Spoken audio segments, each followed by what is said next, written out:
Fear resides inside each and every one of us.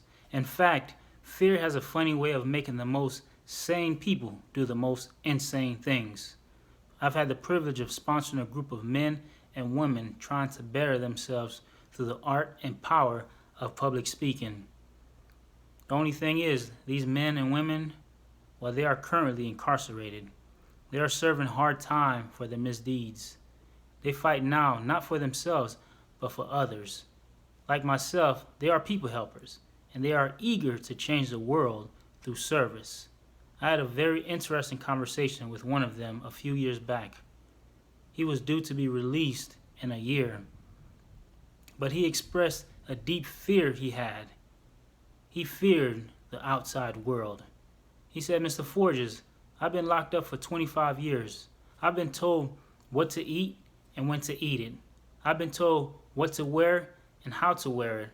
I've been told what time I should go to sleep and what time I should wake up.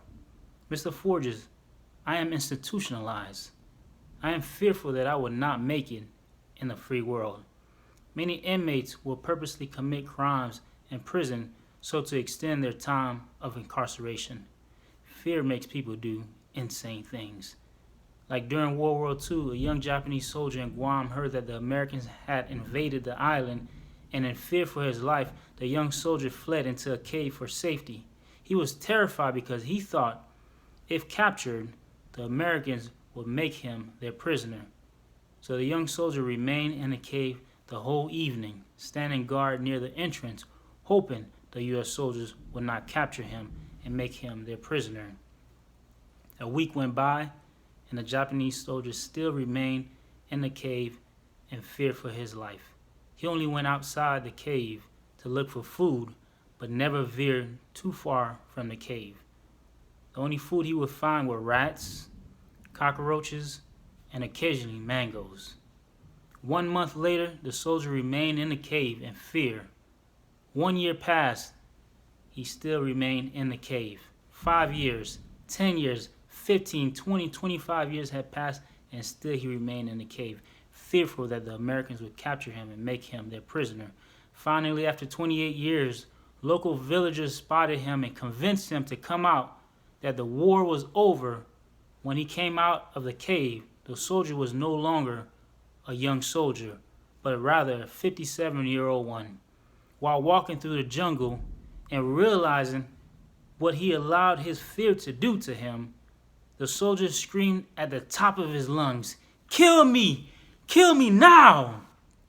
But unfortunately for the soldier, what he feared the most, being captured and being forced to become a prisoner, he had done to himself because of fear. For 28 years, the soldier punished himself with self-inflicted sentence.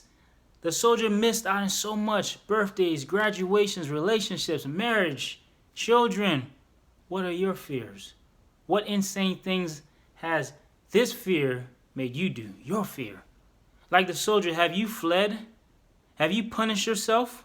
Have you sentenced yourself to life without the possibility of parole because of your fear? Are you inflicting yourself with punishment because of fear? Fear is by far one of our worst enemies, but at the same time, fear can be your best motivator, your best ally, your best chance at success. So stop running from it. Turn around. Go toe-to-toe with it, at least for 12 rounds. And when you've done that, then you will no longer have fear. And you will fear nothing. And you will capture the confidence you need to go after anything.